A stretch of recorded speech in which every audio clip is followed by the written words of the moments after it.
Irmãos, nós temos estudado nesse tempo, começamos o mês de julho a observar a carta do apóstolo Paulo aos cristãos na igreja de Filipos, a carta aos Filipenses, a epístola de Paulo aos Filipenses, e temos conversado sobre alegria, como nós podemos permanecer firmes em meio às adversidades, como podemos permanecer firmes em meio às lutas, em meio às dificuldades, em meio às privações.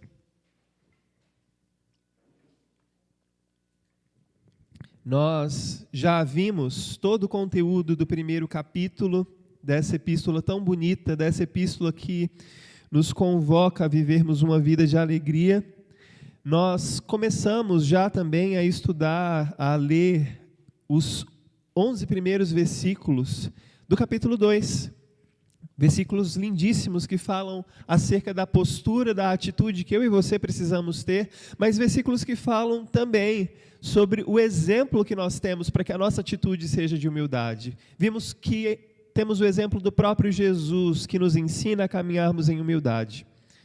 Hoje, pela graça de Deus, eu quero falar com você, conversar com você, trazer a palavra de Deus ao seu coração, nos versículos subsequentes, ainda do capítulo 2 dessa carta, versículos 12 a 18, Filipenses capítulo 2, versículos de 12 a 18, versículos que falam sobre como podemos encontrar alegria na boa obra que foi começada em nós. A obra de salvação já foi efetuada por Deus, por meio de Cristo, desde a eternidade, mas agora nós somos cristãos em obras. Lembra do exemplo que eu dei há alguns domingos atrás, da Catedral da Sagrada Família, lá na Espanha, uma catedral sempre em obras? Nós estamos em obras, e essa obra que se realiza em nós é a obra de santificação.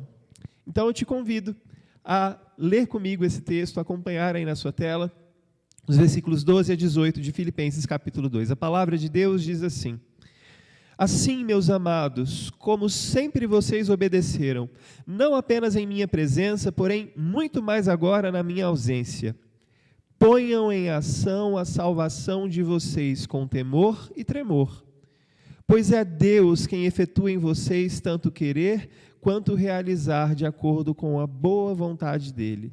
Esses primeiros versículos que eu li, eles estão na versão NVI. Na sua tela você tem a versão Almeida Revista Atualizada, que diz assim: Assim, pois, amados meus, como sempre obedecestes, não só na minha presença, porém muito mais agora na minha ausência, desenvolvei a vossa salvação com temor e tremor, porque Deus é quem efetua em vós tanto querer como realizar segundo a sua boa vontade. Fazei tudo sem murmuração nem contendas, para que vos torneis irrepreensíveis e sinceros, filhos de Deus, inculpáveis no meio de uma geração pervertida e corrupta, na qual resplandeceis como luzeiros no mundo, preservando a palavra da vida, para que no dia de Cristo eu me glorie de que não corri em vão, nem me esforcei inutilmente.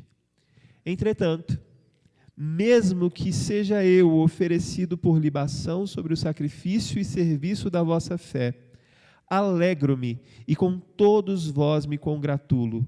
Assim vós também, pela mesma razão, alegrai-vos e congratulai-vos comigo. Feche seus olhos, vamos falar com Deus. Querido Deus, muito obrigado pela tua palavra, que nos ensina e que nos desafia a vivermos a vida que o Senhor conquistou para nós na cruz do Calvário, por meio do teu Filho Jesus. Por isso nós te pedimos agora, tem misericórdia de nós e fala conosco, de uma maneira muito especial. Eu, mensageiro da tua palavra, te peço, derrame sobre mim porção dobrada do teu Espírito Santo, para que no falar dos meus lábios, a vida dos meus irmãos seja atingida em cheio, pelo poder das tuas palavras e não das minhas, para que no abrir da minha boca, corações sejam visitados pelo Espírito Santo e desafiados a viverem uma vida santa, uma vida reta, uma vida como verdadeiros filhos de Deus, inculpáveis no meio de uma geração pervertida. Obrigado porque essa obra maravilhosa já começou nas nossas vidas. Ainda estamos em processo, Senhor. Por isso te pedimos, ajuda-nos e fica conosco, ministrando e aplicando a Tua palavra aos nossos corações. É o que eu te peço, em nome e por amor de Jesus. Amém. Irmãos, eu queria que você olhasse para essas duas imagens que você tem na sua tela e me respondesse se essas duas imagens lembram você de um mundo no qual você viveu. Provavelmente a maioria de nós que está vendo essas duas imagens, esses dois artefatos, conheceu um mundo onde essas imagens, onde esses objetos eram algo comum, eram algo corriqueiro. Talvez você se lembre da sua juventude, quando você ia a lojas desses artigos e comprava eles para poder conhecer as novidades. Talvez você, o artigo que está aí na parte inferior da sua tela, você é alguém que comprou muitas delas sem gravação nenhuma para que você pudesse fazer as suas gravações. Você que na época da paixão colocava num gravador do rádio e depois fazia sucesso reproduzindo, fazendo várias e várias cópias das suas músicas favoritas para mostrar para os seus amigos, para compartilhar com a pessoa amada, fazendo a sua mixtape. Essas imagens falam de um mundo que, muito provavelmente, se a gente mostrar para uma pessoa que nasceu depois dos anos 2000, essas pessoas não vão saber para que servem isso. Da mesma forma, se eu falar para a maioria de vocês sobre Twitch, se eu falar para vocês sobre Free Fire, muitos de vocês não vão saber do que eu estou falando, porque essas coisas que eu falei, essas coisas esquisitas, Twitch, Free Fire, falam de um mundo que você não viveu. É um mundo que a moçadinha mais nova está vivendo agora. E não me pergunte o que é também, porque eu não entendo muito bem disso. Fiquei numa geração do meio aí, que viveu um pouco do antes, faz ideia do que é essas coisas mais novas, mas que não entendo muito. Nunca entrei, nunca usei para saber o que é. Para os jovens que não sabem o que eram essas duas imagens, é um disco de vinil que servia para... músicas eram gravadas nesse disco, e o segundo é uma fita cassete, que músicas também eram gravadas nelas. Twitch é uma plataforma que transmite vídeos para... Geralmente, o pessoal que joga transmite os seus jogos por ali. Free Fire é um jogo que a moçadinha gosta de jogar. Seja você habitante de qualquer um desses dois mundos, muito provavelmente, quando eu falei sobre as coisas que pertencem a um outro mundo no qual você não viveu, você não vai entender do que se trata. Por quê? Porque não pertence ao mundo no qual você viveu. Não é natural a você. Da mesma forma, nesses primeiros versículos do capítulo 12 da carta de Paulo aos Filipenses, o apóstolo Paulo está falando sobre algo que seria muito estranho para as pessoas que não eram cristãs. Versículo 12: E assim, pois, amados meus, como sempre obedeceste, não só na minha presença, porém muito mais agora na minha ausência. E aí vem um mandamento que a gente já vai conversar sobre ele daqui a pouco. Mas Paulo começa endereçando essas suas palavras a uma classe exclusiva de pessoas. Assim, pois, amados meus. Essas palavras não são endereçadas a qualquer habitante do mundo romano para o qual Paulo escreveu. Essas palavras não são palavras endereçadas para o mundo em que a gente vive no geral. Essas palavras são endereçadas para aqueles que são amados do Senhor Jesus e amados do apóstolo Paulo, porque os servos de Jesus aprendem a amar aqueles que o Senhor Jesus ama. Aqueles irmãos para quem Paulo escreve não pertenciam a um mundo onde as coisas do presente século lhes eram atrativas, lhes eram chamativas. Aquelas pessoas para quem Paulo escreve eram a classe de pessoas que tinha o seu desejo, tinha as suas afeições, para um povo que tinha as suas inclinações voltadas para as coisas de um outro mundo, que entendiam um outro idioma, que falavam a respeito de uma mentalidade nova, que não era a mentalidade reinante naquele ambiente. É por isso que Paulo se refere a essa classe de pessoas como amados. Os cristãos filipenses e nós somos amados porque Deus nos tem como alvo de um amor especial. Deus ama toda a humanidade, é claro. Porém, de uma forma especial, nós, os cristãos, nós somos alvos de um amor especial de Deus, o amor redentor. Deus amou o mundo, sim, mas nós, cristãos, somos alvos de um amor especial, o amor redentor. Cristo morreu na cruz, a seu tempo, por uma classe especial de pessoas. Não pessoas que têm em si recursos ou qualidades especiais, mas uma classe que Ele simplesmente escolheu por sua graça e por sua misericórdia. Por isso, essa classe de pessoas, assim como obedeceu em tempos de bonança, assim como quando o apóstolo Paulo ainda era livre e podia pregar ali na cidade de Filipos, esses irmãos foram obedientes à palavra que ouviram do apóstolo Paulo. Agora que o apóstolo Paulo estava preso em Roma, agora que o apóstolo Paulo estava prestes a ser julgado por César e poderia até ser condenado à morte, agora, nesse tempo, na ausência do apóstolo Paulo, essa classe de pessoas amadas por Deus, elas precisariam se provar como pessoas fiéis a esse amor leal que lhes foi demonstrado, sendo também obedientes, não apenas na presença do apóstolo, mas também na ausência dele. Assim, amados irmãos meus, como sempre obedecestes, não só na minha presença, como também, mais agora, na minha ausência.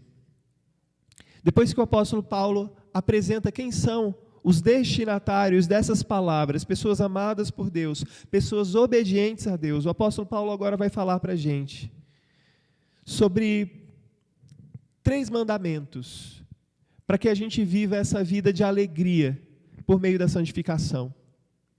O apóstolo Paulo vai apresentar para a gente um processo que eu e você, como amados de Deus, precisamos entrar, para que nós possamos resplandecer a luz de Cristo nesse mundo perdido.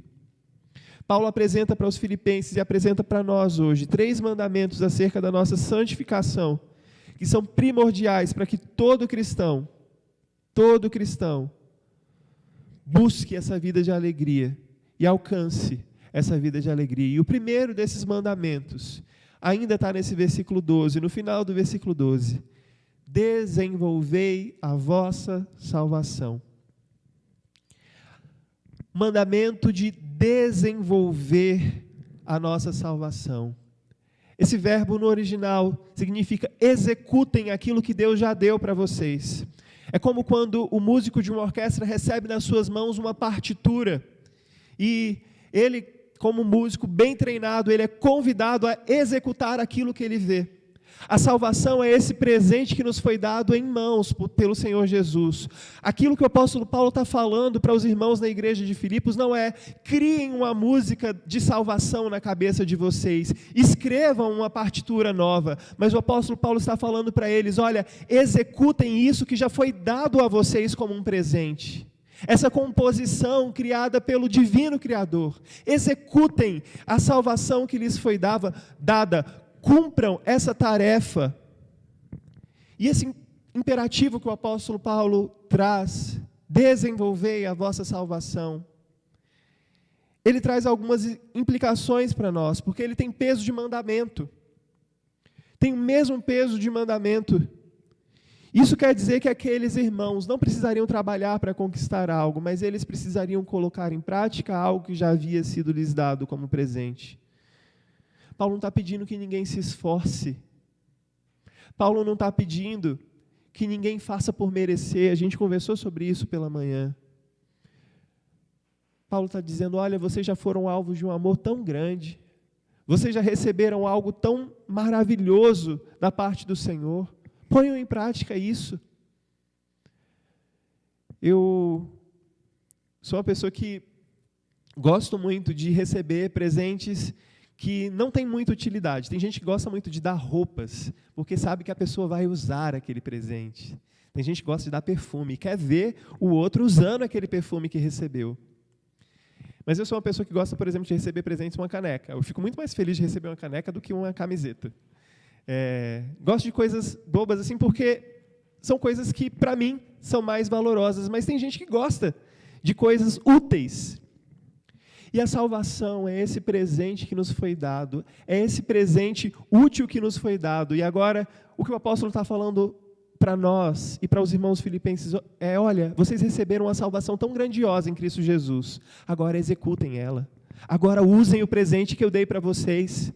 Seria uma falta de respeito ao Senhor que deu essa salvação, seria uma falta de respeito a mim, mensageiro do Senhor que trouxe esse presente para vocês, a mensagem do Evangelho, seria uma falta de respeito vocês não executarem, vocês não utilizarem o presente que vocês têm em mãos. Tantas vezes, irmãos, nós nos esquecemos do que nós fomos salvos, porque uma coisa é dizer que nós somos salvos, mas outra coisa é nos lembrarmos que nós fomos salvos da perdição, da morte, do inferno e de uma vida de pecado.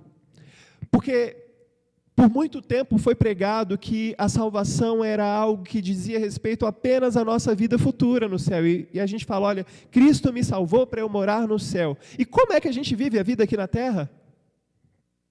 O apóstolo Paulo está dizendo: olha, vocês foram salvos, vocês receberam um presente, mas não é um presente que vocês vão desfrutar lá na eternidade apenas. O céu já chegou a vocês, a eternidade e o reino já chegou a vocês, embora não em plenitude ainda, mas vocês já podem desfrutar dos efeitos desse reino. Portanto, desenvolvam a sua salvação, desenvolvam esse processo que o Senhor já começou em vocês, que Ele já deu um empurrão inicial. Não sejam indolentes no seu compromisso, desenvolvam aquilo que vocês já receberam, porque nós fomos salvos, nós precisamos desenvolver a nossa salvação com temor e tremor. Ele qualifica a forma como a gente deve desenvolver essa salvação, com temor e tremor diante de Deus. Irmãos, o fato de nós termos sido salvos não pode nos deixar preguiçosos no nosso processo de santificação. Fomos salvos por graça. E aí, na teologia, a gente conhece isso como a obra monergista de Deus na nossa salvação. Só Deus, só Deus nos salva. Nós não tivemos nenhuma parte nesse processo de salvação. Mas uma vez que nós já recebemos, nós somos cooperadores de Deus no nosso processo de santificação, de desenvolver essa salvação que nós já recebemos. E devemos desenvolvê-la com temor e tremor. Por que temor e tremor? Porque eu sei que quando eu olho para mim eu sou muito falho. Eu sei que quando eu olho para a minha vida, eu tenho um potencial muito grande de envergonhar o Evangelho com as minhas atitudes, com as minhas palavras. Eu sei que eu tenho uma tendência, uma inclinação muito forte a, como porco que acaba de tomar banho, a voltar a me revolver na lama do pecado, e assim envergonhar o meu dono. Nós fomos salvos, meus irmãos, mas fomos salvos do pecado para manifestarmos o caráter de Deus e desenvolvermos com temor, um temor santo. Senhor, eu sou desesperadamente corrupto, pecador, me ajuda. Eu tenho temor de comparecer diante do teu juízo, prestar contas ao Senhor daquilo que eu fiz, das minhas obras. Eu que já fui alvo de tão grande salvação, não seria eu alvo de duplo juízo se eu não valorizar aquilo que recebi? Irmãos, desenvolvei a vossa salvação com temor e tremor. Por quê? Versículo 13, porque Deus é quem efetua em vós tanto querer quanto o realizar. Irmãos, naturalmente não há em mim e não há em você o desejo de obedecermos à lei de Deus. Naturalmente nós somos como aquele porco que vai voltar assim. A natureza do porquinho é voltar para a lama, chafurdar-se na lama. Não existe em mim e em você uma inclinação para a santidade, uma inclinação nata. Mas a partir do momento que o Espírito Santo passa a nos habitar, uma nova natureza vem a mim e a você. Desenvolvemos a nossa salvação com temor e tremor, mas sabendo que é Deus quem está efetuando em nós a sua obra, fazendo com que nós não apenas realizemos esse processo de santificação, mas que nós queiramos. E se você não deseja ser mais santo, porque você está muito envolvido com o seu pecado hoje, faça essa oração a Deus: Deus, eu quero querer ser mais santo, porque hoje eu não quero ser santo. A minha natureza de porquinho está querendo me fazer voltar para a lama, mas eu desejo ser santo, eu quero querer. Esse verbo, Deus é quem efetua em vós o querer, tanto querer quanto realizar. Ele está no gerúndio indicando que Deus está fazendo isso agora mesmo.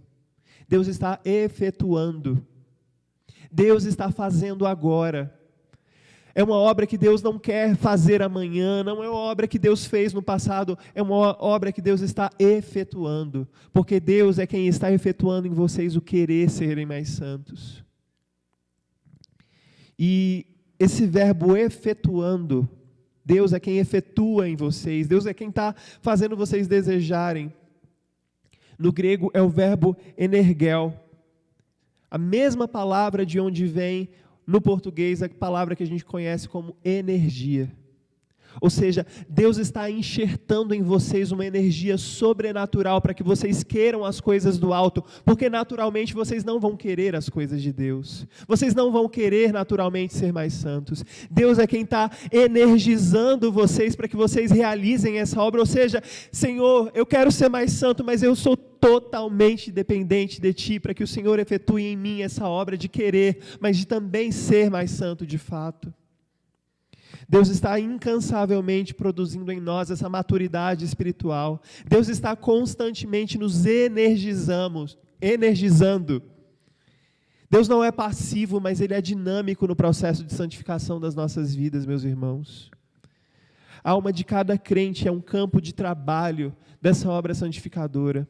E aí eu te convido a se lembrar da imagem de 2 domingos atrás, da Catedral da Sagrada Família.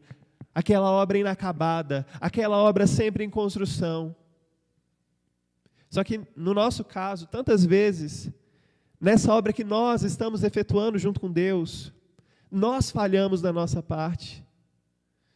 Porém, Deus vem com a sua graça, nos energiza para que a gente deseje as coisas certas e faça as coisas certas. Deus é que trabalha em nós, nos dando pela graça a força para influenciar a nossa vontade e os nossos desejos. Irmãos, o apóstolo Paulo sabia muito bem a luta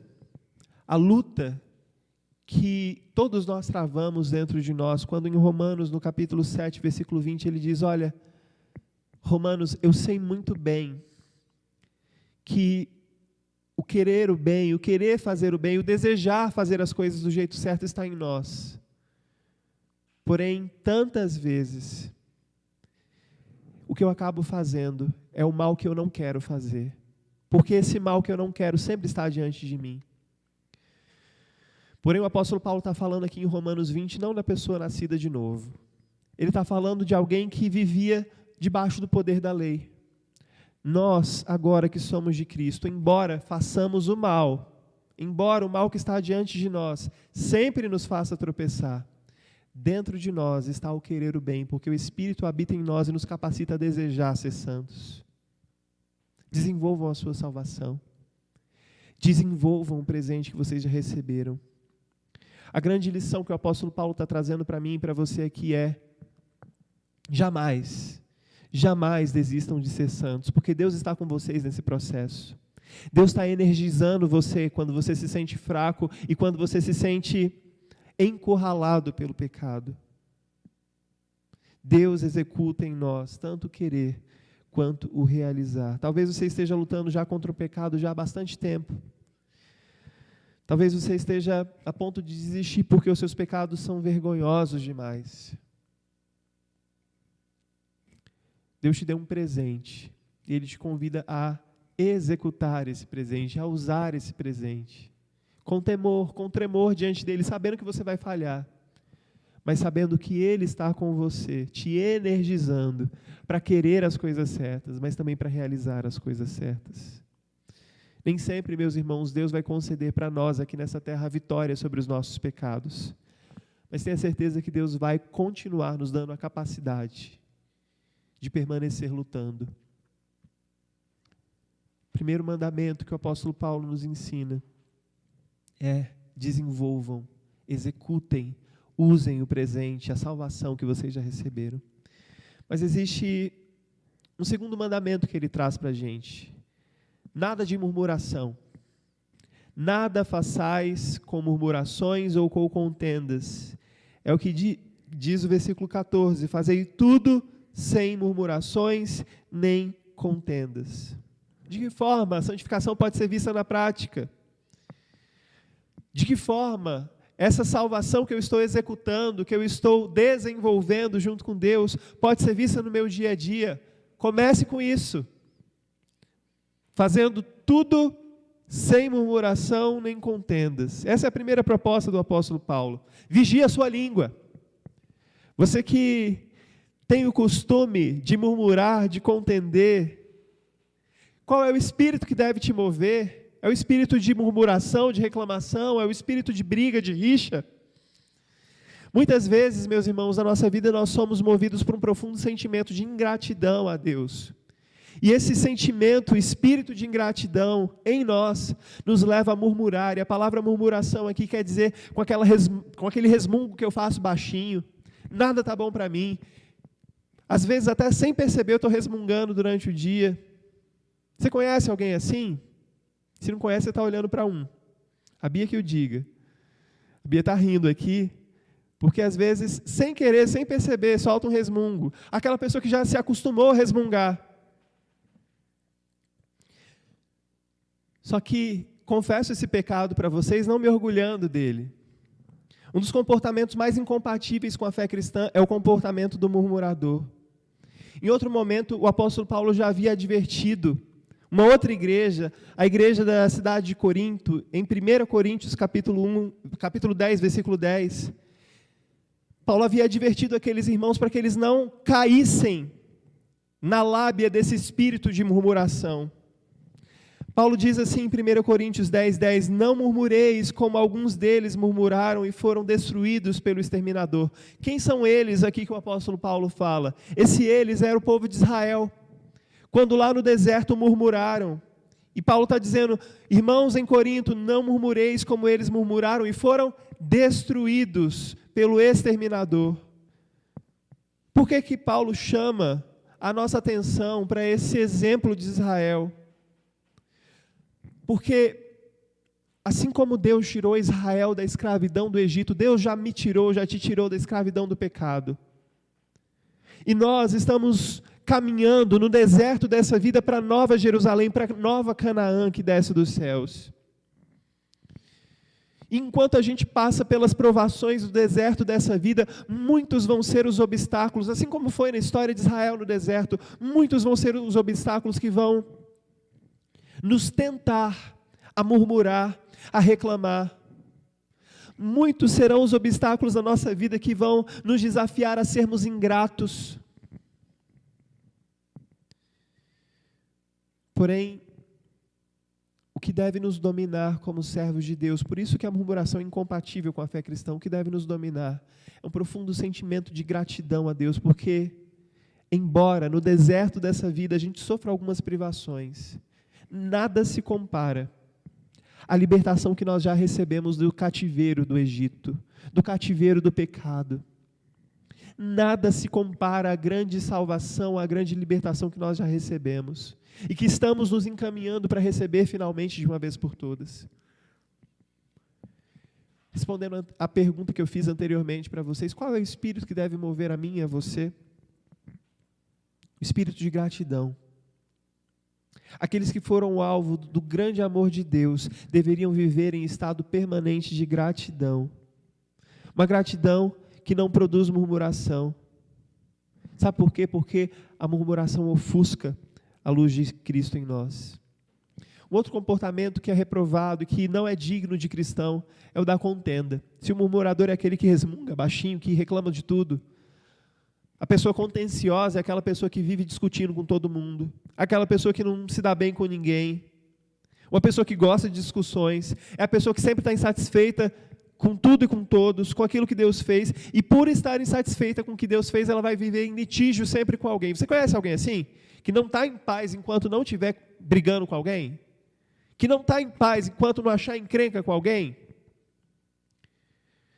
Esse tipo de gente geralmente é representado por aquelas pessoas que não param em igreja nenhuma, aquelas pessoas que não param em relacionamento nenhum, aquelas pessoas que não param em emprego nenhum, porque não sabem controlar esse espírito de contenda, esse espírito contencioso.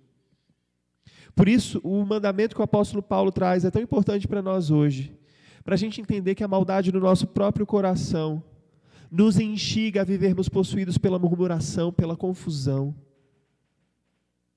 Se a gente fosse colocar esse mandamento do apóstolo Paulo de uma outra maneira, o apóstolo Paulo está dizendo, olha, não projetem na vida da igreja as suas frustrações pessoais, não projetem nos seus filhos, na sua esposa, no seu marido, as suas frustrações pessoais, não vivam cheios de contenda no coração de vocês, fazei tudo sem murmuração nem contenda.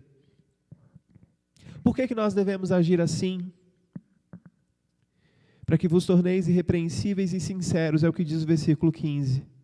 Filhos de Deus inculpáveis no meio de uma geração pervertida e corrupta.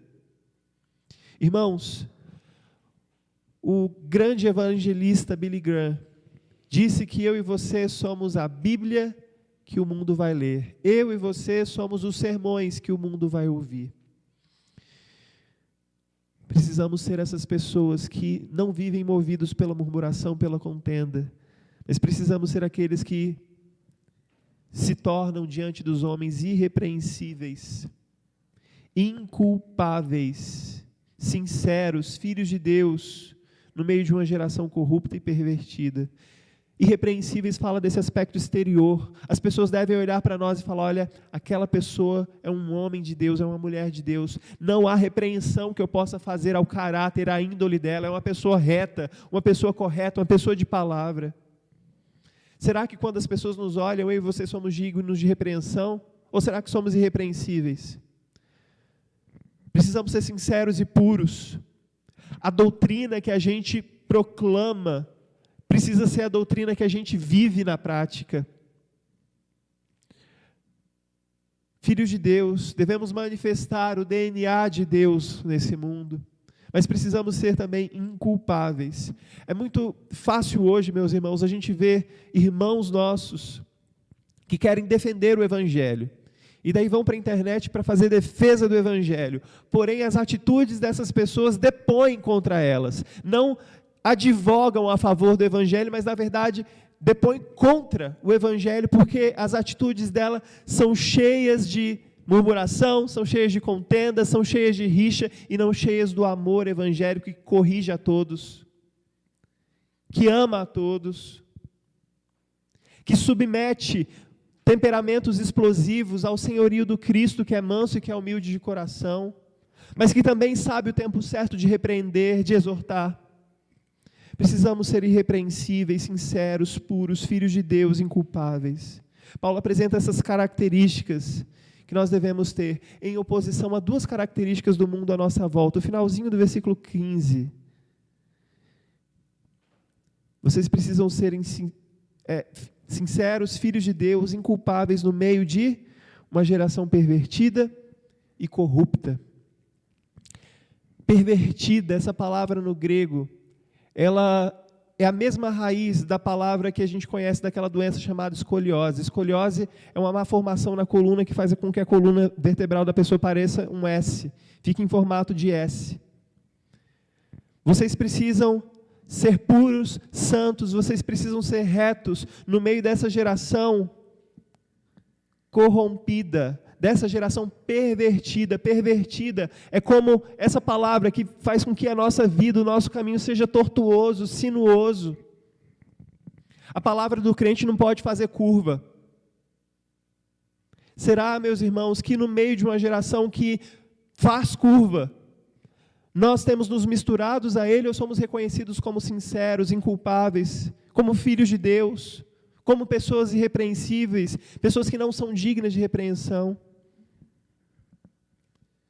Mas além de pessoas pervertidas, a nossa geração Existem pessoas corruptas, cujo coração já está tão cauterizado pelo pecado que elas já não conseguem distinguir mais entre certo e errado. Você já parou para pensar na responsabilidade que eu e você temos como filhos de Deus nessa geração pervertida e corrupta? Porque olha só como o versículo 15 termina. É no meio dessa geração que vocês resplandecem como luzeiros no mundo. Irmãos, a gente precisa pensar na responsabilidade que eu e você temos como filhos de Deus, como luzeiros que resplandecem no mundo. E aqui o apóstolo Paulo compara os cristãos a estrelas, ao próprio sol, à própria lua, que iluminam um mundo em trevas, um mundo corrompido. De que forma nós devemos permanecer sinceros e permanecer brilhando à luz de Cristo, permanecer refletindo o caráter de Cristo para esse mundo corrompido, para esse mundo caído? Versículo 16, preservando a palavra da vida, para que no dia de Cristo o apóstolo pudesse se gloriar de que não correu em vão e que não se esforçou inutilmente. O primeiro mandamento do apóstolo Paulo é: desenvolvam a sua salvação. O segundo é: cuidem da boca de vocês, não façam nada com murmuração e contendas, porque esse espírito contencioso, esse espírito murmurador, vai apagar a luz de Cristo. Vai apagar o testemunho de vocês, que deve ser um testemunho irrepreensível, inculpável, sincero. Viver sem controle da nossa língua, sem controle daquilo que a gente fala, daquilo que a gente reclama, viver sem esse controle, faz com que a luz do Evangelho se apague na nossa vida, e a gente se torne tão fosco, quanto as outras pessoas que vivem nessa geração corrompida. Porém, os cristãos devem brilhar a luz de Cristo, resplandecer como luzeiros no mundo, mas devem também preservar em si, versículo 16, a palavra da vida. Irmãos, a história do protestantismo no Brasil conta para a gente que em tempos onde havia muito obscurantismo na nossa nação, em que a pregação do Evangelho não era algo livre para os protestantes aqui no nosso solo. A história do protestantismo conta a história de que no começo da jornada dos cristãos evangélicos no nosso país, os cristãos eram conhecidos como os Bíblia, porque viviam com a Bíblia debaixo do braço. A Bíblia não era apenas um objeto que eu uso para esbravejar palavras em nome de Deus, mas a Bíblia era o modo de vida, era a regra de fé, a regra de prática dos cristãos evangélicos aqui no nosso país, tanto que eles passaram a ser conhecidos como os Bíblia. Será, meus irmãos, que esse mundo, essa geração pervertida e corrompida de hoje, olha para nós e vê como o apóstolo Paulo diz aqui no versículo 16, que nós temos preservado a palavra da vida? Será que nós temos preservado essa palavra no nosso coração, ou temos guardado no nosso coração um espírito contencioso, um espírito murmurador? Preservem a palavra de vida para que no dia de Cristo, e aqui Paulo aponta para algo muito lindo, queria conhecer, porque todo cristão precisa ter essa visão do dia do Senhor, para que naquele grande dia em que o meu Senhor vier cobrar de mim a forma como eu andei, se eu desenvolvi aquilo que me foi dado como presente, aqui você pode se lembrar da parábola dos 10 talentos, porque haverá um dia que o nosso Senhor virá para reaver das nossas mãos aquilo que Ele nos entregou, para que naquele grande dia, preservando a palavra da vida, para que no dia de Cristo, e esse dia virá, o apóstolo Paulo deseja se gloriar de que ele não correu em vão a carreira que foi proposta para ele. Irmãos, você tem desenvolvido a sua salvação de forma que no dia de Cristo você vai ter do que se gloriar. Quando o apóstolo Paulo fala aqui para que no dia de Cristo eu me glorie, de que eu não corri, que não me esforcei em vão, ele está usando uma imagem muito comum na época dele, mas que para a gente vai ficar muito próxima também, porque a gente está vivendo esse momento. O apóstolo Paulo usa a linguagem dos Jogos Olímpicos da época. Nós estamos vivendo os Jogos Olímpicos aqui, lá em Tóquio, no Japão, e atletas nossos do Brasil estão competindo as Olimpíadas. E todos nós sabemos que um atleta se esforça por muitos anos, treina, às vezes rotinas de treino extenuantes, para conseguir o prêmio, para conseguir a medalha, para conseguir uma boa colocação nessas competições. Esse é o objetivo principal dos atletas, mas muitos atletas ficam felizes, mesmo que não tenham ganhado a medalha, ficam felizes de saber que brasileiros do lado de cá do mundo têm acordado de madrugada para assistir os jogos, por exemplo.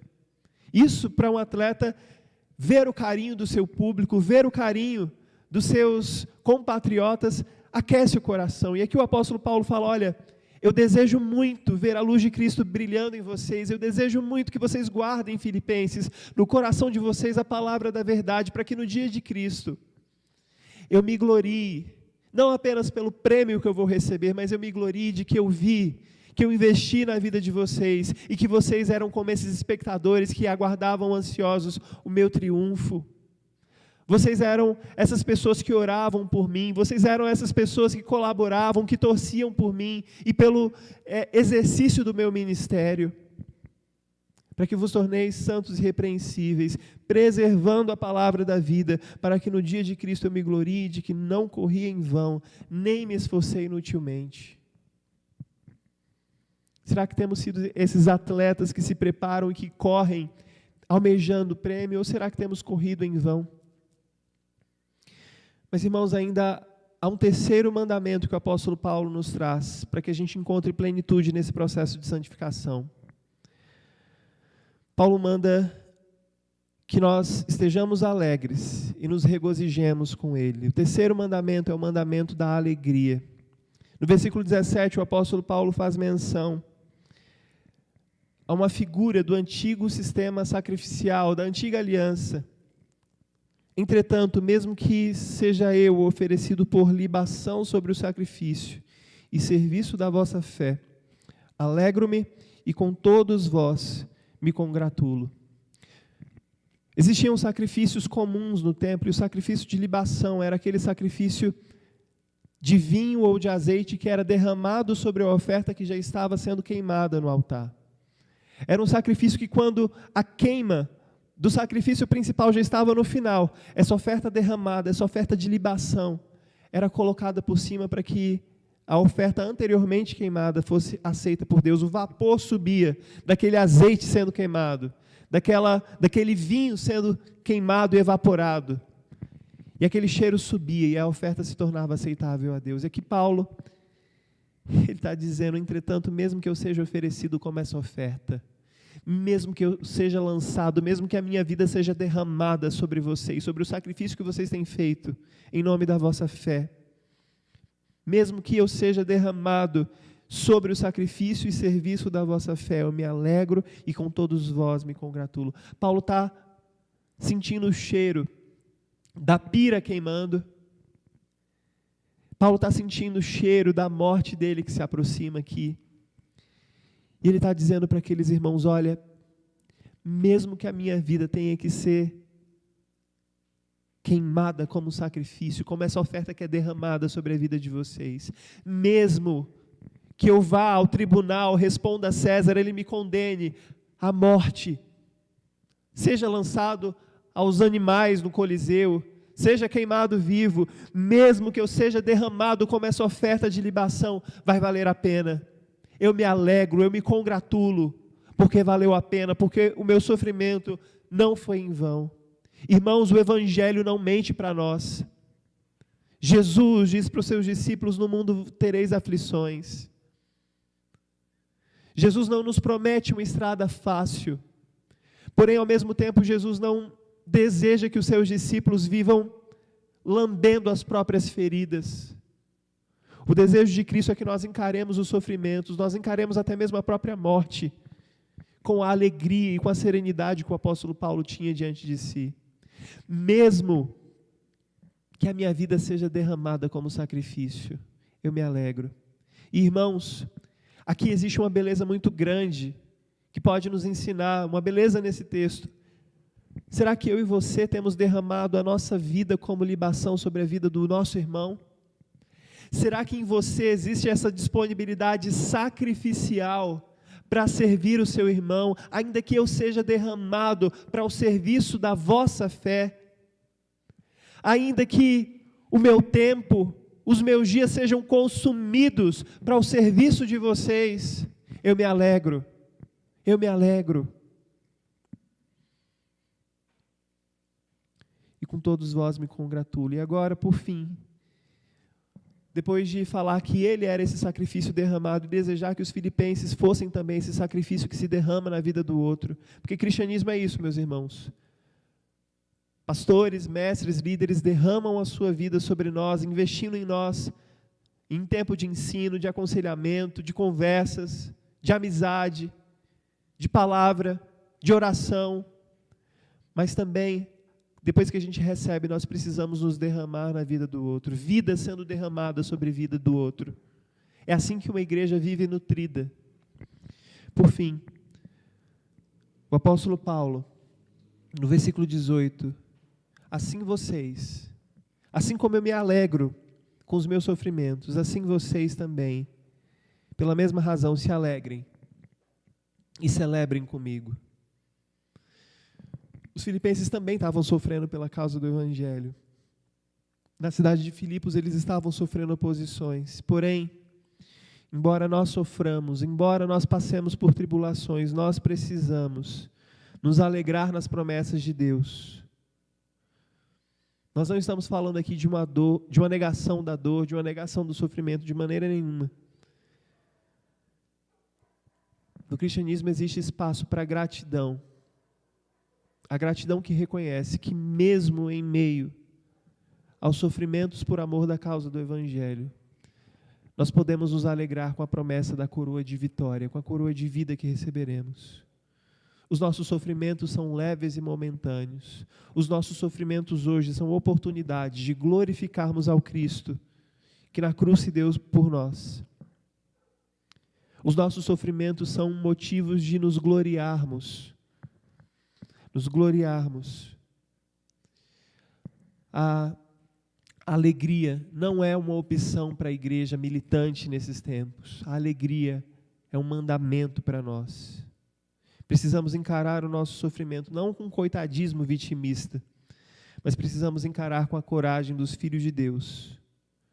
Coragem daqueles que entendem que os seus sofrimentos devem ser vistos à luz da vida que receberemos no dia final e na ressurreição. 3 mandamentos que nós temos. Desenvolvam a sua salvação com temor e tremor. Façam tudo sem murmuração nem contenda. Alegrem-se, alegrem-se. Sejam tomados pelo espírito de alegria e de gratidão. E assim vocês serão santos, irrepreensíveis, inculpáveis, até que no dia do Senhor recebamos a coroa de vida que está reservada para nós. Que Deus te abençoe.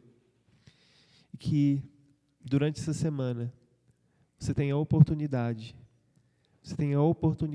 de desenvolver, de executar a sua salvação para a glória do Senhor.